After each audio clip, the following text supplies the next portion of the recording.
क्या भाग्य पहले से तय है या हम स्वयं अपने जीवन की दिशा बदल सकते हैं? प्रिय श्रोताओं, स्वागत है आपका एक ऐसे दिव्य प्रवचन में जो आपके सोचने के तरीके को बदल सकता है। आज हम सुनेंगे परमहंस योगानंद जी द्वारा दिया गया एक अमूल्य संदेश। भाग्य क्या है?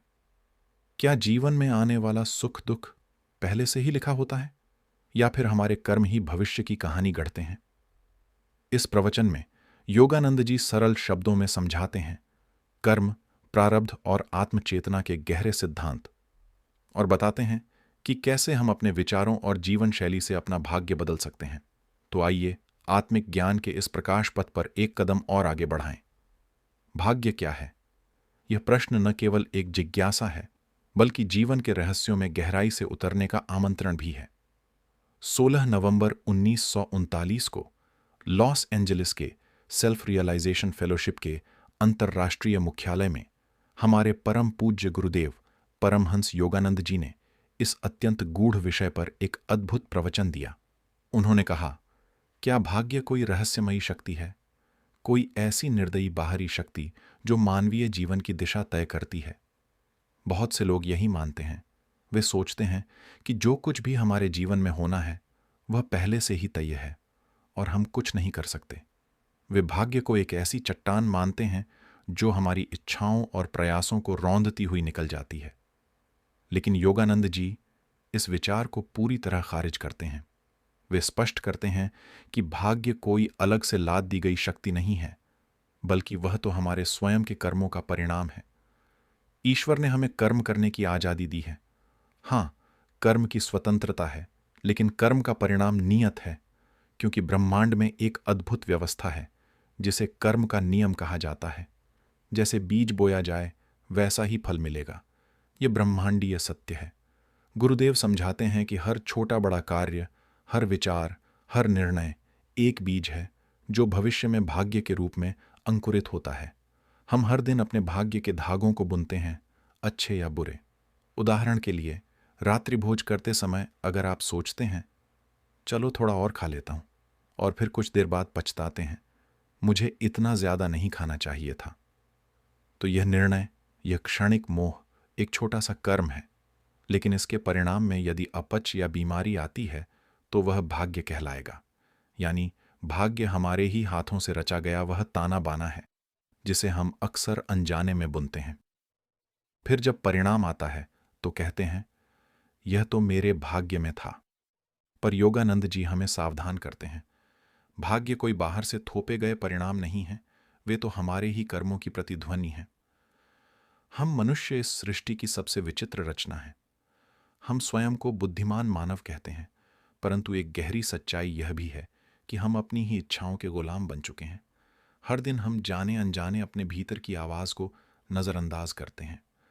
जब शरीर संकेत देता है, बस अब और नहीं, तब भी हम कहते हैं थोड़ा और यही थोड़ा और का मोह धीरे धीरे भाग्य के रूप में रोग बनकर हमारे सामने खड़ा हो जाता है। जब हम रात्रि भोज में एक अतिरिक्त रोटी या मिठाई लेते हैं तो अगले दिन शायद एसिडिटी, अपच, पेट दर्द या थकान का अनुभव होता है। हम सोचते हैं, क्यों मेरे साथ ही ऐसा होता है? क्या यह मेरे भाग्य में लिखा था? लेकिन हम यह नहीं सोचते कि वह एक अतिरिक्त निवाला ही शायद वो बीज था जिसने यह फल उत्पन्न किया। गुरुदेव समझाते हैं, भाग्य कोई रहस्यमयी शक्ति नहीं है जो बाहर से हम पर थोप दी गई हो, बल्कि यह तो हमारी अपनी ही आदतों और कर्मों का परिणाम है। जैसे एक मोटर पर अगर उसकी क्षमता से अधिक भार डाल दिया जाए तो वह फूंक सकती है, रुक सकती है। ठीक वैसे ही हमारा शरीर, खासकर हमारा पाचन तंत्र, यदि अनावश्यक भोजन का बोझ बार बार सहता है तो उसकी कार्यक्षमता धीमी हो जाती है। पेट दर्द, अल्सर, अपच, ये सब परिणाम हैं, कर्म नहीं। कर्म था थोड़ा और खाना, तो क्या यह भाग्य था? नहीं, यह आत्म अनुशासन की कमी से उपजा एक पूर्व निर्धारित परिणाम था। यही तो है कर्म और भाग्य के बीच का अदृश्य संबंध।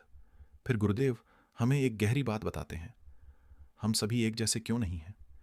क्यों कोई बुद्धिमान होता है, कोई मूर्ख, कोई स्वस्थ तो कोई रोगी, कोई धनी तो कोई निर्धन? इसका उत्तर गहराई में है। प्रत्येक छोटे बल्ब के पीछे एक ही तेजस्वी विद्युत धारा होती है।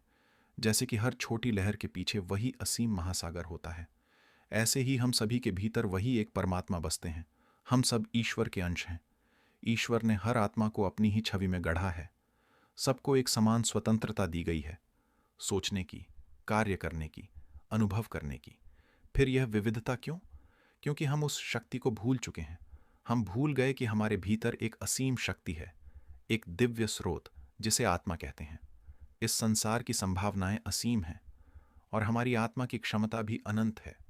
पर जब हम अपनी सीमाओं को ही अपनी पहचान मान लेते हैं, जब हम इच्छाओं के दास बन जाते हैं, तब हम अपने भाग्य को सीमित कर लेते हैं।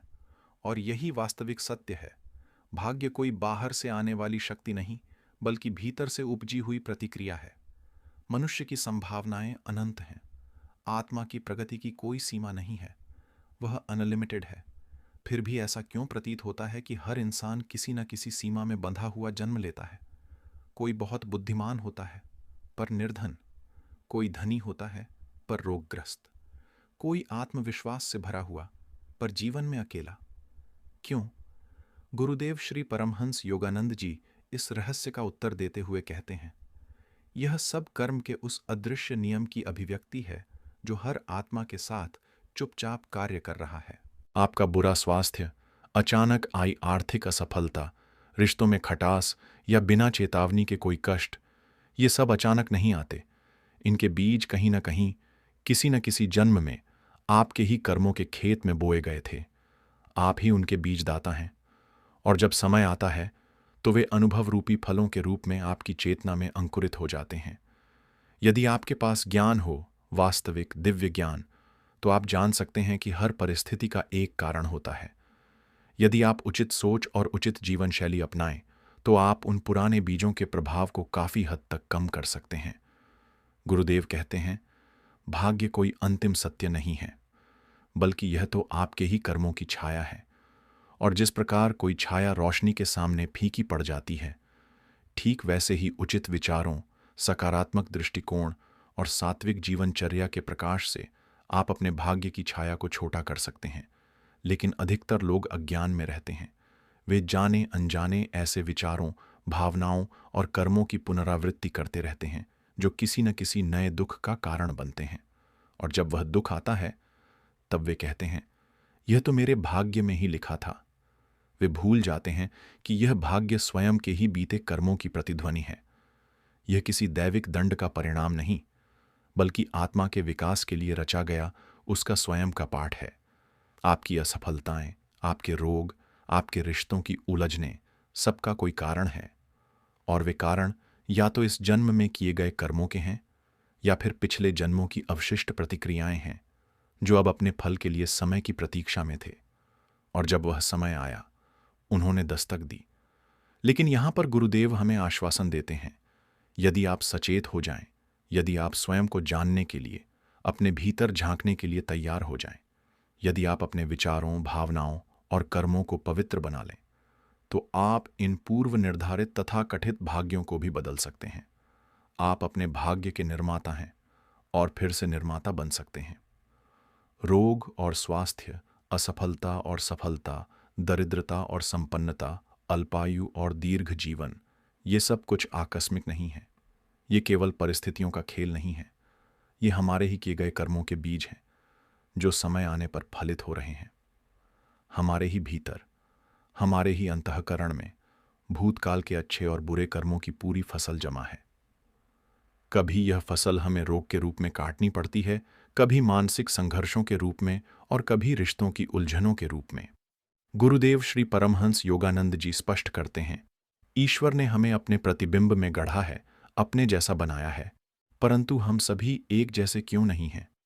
हम में से कोई शांत है, कोई क्रोधी है, कोई संयमी है, कोई अपनी इच्छाओं का गुलाम, कोई थोड़ा सा कारण मिलते ही अवसाद में चला जाता है, और कोई छोटी सी बात पर भड़क उठता है।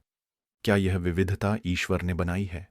नहीं, यह सब हमारी चयन की स्वतंत्रता का परिणाम है। ईश्वर ने हमें स्वतंत्रता दी, चुनने की, सोचने की, कर्म करने की, और हम सब ने इस स्वतंत्रता का उपयोग अपने अपने तरीके से किया। आप जैसे हैं, वह आपके अपने चयन का परिणाम है। अगर आप बिना आत्मनियंत्रण के लगातार खाते हैं, यदि हर बार किसी बात पर क्रोधित हो जाते हैं, अगर बार बार स्वास्थ्य गिरता है, आर्थिक हानि होती है, तो यह सब आपके पूर्व कर्मों का फल है, न कि ईश्वर का कोई अन्याय। सोचिए, यदि ईश्वर ने ही हमें मनमाने ढंग से ऐसा बनाया होता, तो क्या यह संसार न्याययुक्त होता? नहीं, तब यह संसार एक अन्याय का अखाड़ा बन जाता। गुरुदेव कहते हैं, मैं कभी कभी सोचता हूं कि ईश्वर अपने इस विराट सृजन को, इस रंगमंच को देखकर मुस्कुरा रहे होंगे, जहां हर इंसान अपने सिर दर्द, पेट दर्द या रिश्तों की उलझनों का दोष ईश्वर पर डाल रहा है, मानो वह कोई कठपुतली हो और उसके सारे दुख तकलीफों के सूत्र किसी और के हाथों में हैं। पर ऐसा नहीं है।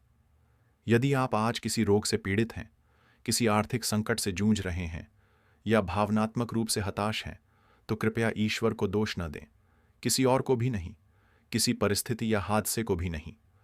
आपने ही कभी न कभी उन कारणों की रचना की थी। अब वही कर्म, वही ऊर्जा आपके अनुभव में रूप लेकर लौट रही है। लेकिन शुभ समाचार यह है, आप आज अपने भीतर दृढ़ निश्चय जगाएं। फैसला करें कि अब मैं इन कारणों को जड़ से उखाड़ फेंकूंगा। अब मैं अपने कर्म, अपने विचार और अपनी जीवन शैली को पवित्र बनाकर अपने भाग्य को पुनः रचूंगा। यही है सच्चा आत्मज्ञान, कि मैं अपना भाग्य रचने वाला हूं, मैं स्वयं अपने अतीत का लेखक और भविष्य का निर्माता हूं। प्रिय श्रोतागण, तो आइए इस अमूल्य शिक्षाप्रद प्रवचन का सार हृदय में अंकित करें। भाग्य कोई रहस्यमय बाहरी शक्ति नहीं है जो आपके जीवन पर शासन करती है। भाग्य वो बीज हैं जिन्हें आपने स्वयं अपने विचारों, अपनी आदतों और अपने कर्मों के द्वारा बोया है। और याद रखें, वो बीज चाहे जैसे भी हों, आज भी आपके पास यह दिव्य शक्ति है कि आप नया बीज बो सकते हैं। आप ईश्वर के पुत्र हैं। आप नियति के नहीं, अपने कर्मों के निर्माता हैं।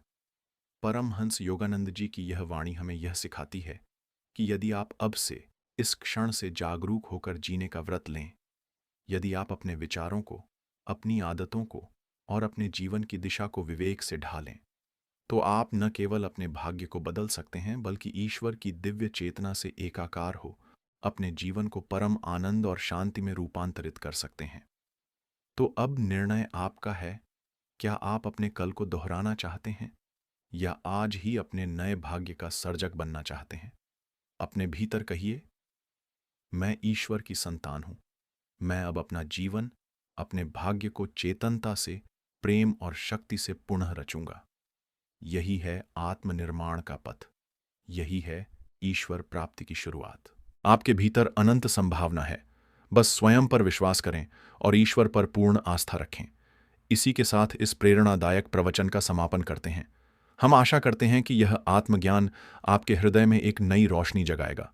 शांति, प्रेम और ईश्वर की चेतना आपके साथ सदैव बनी रहे। धन्यवाद। जय गुरुदेव। ओम शांति।